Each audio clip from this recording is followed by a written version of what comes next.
The governor of Imo State in the mix of this APC brouhaha. How do you see, it panning out?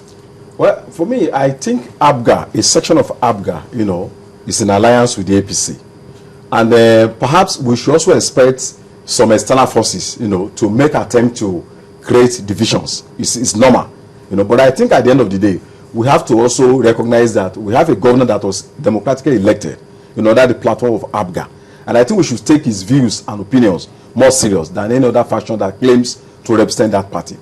So for me, I think ABGA, in Imo State, is on the side, of APC. But he's not the only governor in ABGA. So yeah, we have Anambra State. Exactly. So if the governor of, say, Anambra State, for instance, is saying that, well, our party is not a party to this merger. Yeah. Shouldn't we listen to him as well? Yeah, people should listen to him. But as far as the APC is concerned, ABGA, as ABGA in Imo State, is on the side of APC. And don't also forget that the election of Anambra is coming up this year. So nobody can predict what can happen. Obi will be able to insist that we are not going to join APC if his tendency wins the election. But if he loses, that's going to be a kind of, a plus for the APC in Anambra State.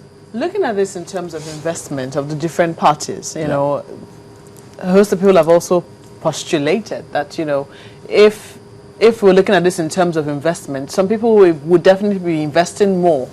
Do you see it in those terms, and do you see it in terms of investment and returns? Are you seeing this merger in terms of investment and returns? I mean, the prof who just left here said that the ACN, the former ACN, which is now part of the APC, has put in so much, and he doesn't see the ACN getting back as much as he's put in. Yeah. Do you agree with him? Well, or do you see it in those terms? The prof's argument is presumptuous. It's a futuristic argument.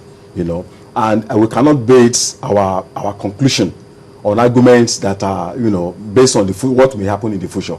Maybe it's also looking at precedents about what has happened in the past, between UPN, between Action Group and NCC and all that. But I think that we should realize that Nigeria is making progress, and things may never be the same again. So there is an alliance between the ACN. It's important what he has said, that the ACN must not lose its identity, must not lose, the basis of its existence, which is talking about true federalism, talking about state police, and even talking about sovereign national conference, and talking about restructuring the country. And I also share his fears, that most of the people that are coming into the APC may not share these ideas. But I think the door is still open for negotiation to ensure that the identity of each party is not lost. Okay, I was going to ask you a question. Do you see, maybe in the nearest future when we get to, do you see the APC bringing forth, not recycling the same old politicians? Do you see them bringing forth technocrats and people who can stand their ground? Yeah, of course. If you look at most of the governors in the Southwest, for instance, Fashola is here. We have a lot of new hands. Young people who are who understand what the people need and who share the dreams of the majority of their people, are not actually making a lot of impact. So I hope that this kind of dream we can translate it on the national level, and I have no doubt in my mind that if they go with what we have seen, when we have seen it to our eyes, it's going to be a very different political structure, and it's going to be better for the Nigerian people compared with what we have been having under the PDP since 1999. You spoke about some states that were riddled with political skirmishes here and there. Tayo Retuyi says he disagrees with you to some extent because some states, like Ekiti, also have political issues which are yet to be resolved. I'm not aware of any. When we're talking about internal divisions, within political parties that snowball into fisticuffs, into violence, I don't think Ekiti belongs, into that category. But disagreements are normal. We are talking about the character of that disagreement, whether it has, it's overwhelming to the extent that even it's able to affect governance, like what happened in some other states where, the House of Assembly has been sealed up. People are shooting themselves. It happened in Ogun State, That's a PDP. Yeah, which one? The Yeah, former or the former recent? PDP, you know, in Ogun State. I mean, for about 1.5 years, the House of Assembly was still up. So what is happening in Ekiti State is not a major disagreement, you know, that, you know, can... I have another one from Masato who says, I live in Edo. ACN is working, but if channels are to bring their cameras to the area where he lives, we'll whip for him. So he says it's not all rosy as people think. Yeah, it cannot just be an automatic transformation to paradise.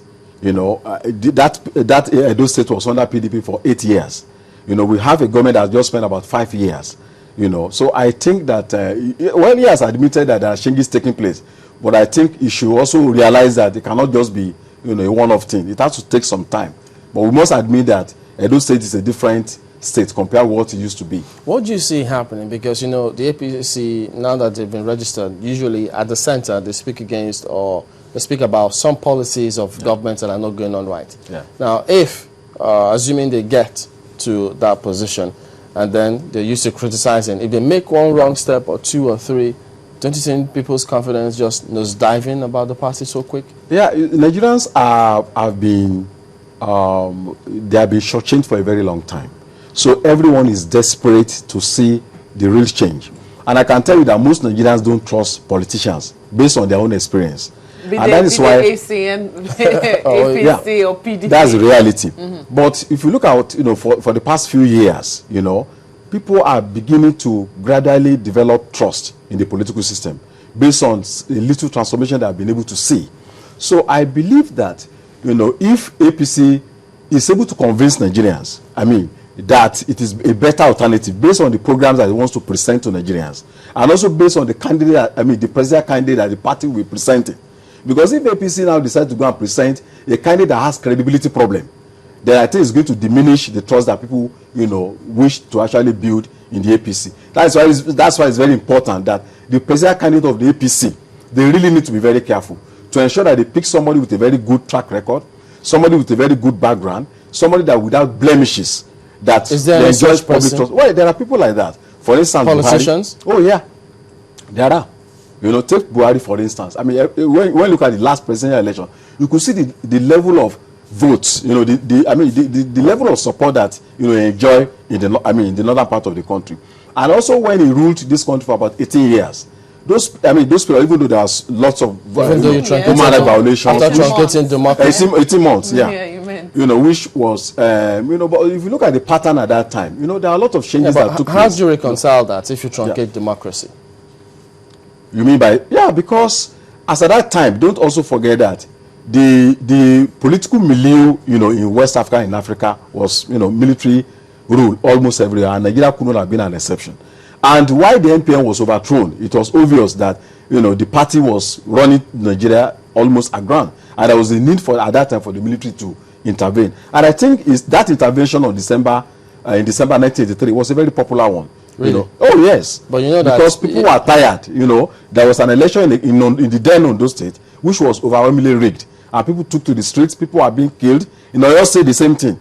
So I mean, we could not continue at that time, you know, with that kind of the spirit of violence. So there was a need for the military to ensure that they intervene and to put things on track. These politicians and political parties, is there any one of them that don't rig elections? Well, I know that there are so many states in this country where elections were not rigged. Why not? Yes. No, I mean, yes. In terms of the new APC now, the PDP and all these parties, is there any one of them that don't rig elections or that haven't rigged elections? Well, I know politicians that have not rigged elections. No, for instance, I know in Ekiti State, election was not rigged. No, politicians, different political parties. Yeah. Can we say that there's any one of them that has not rigged elections? I don't think any political party has a policy of rigging elections. I think sometimes it's individuals that do that. Even when you ask the PDP, they won't tell you that they believe in rigging elections. No, I'm not asking. I'm asking you because you cover this political field for a long time. Yes. So can you say that there's no political party in this country that has not rigged elections? I'm aware there are political parties in this country that have not rigged elections. But I also know there are so many political parties in this country that have participated in rigging elections.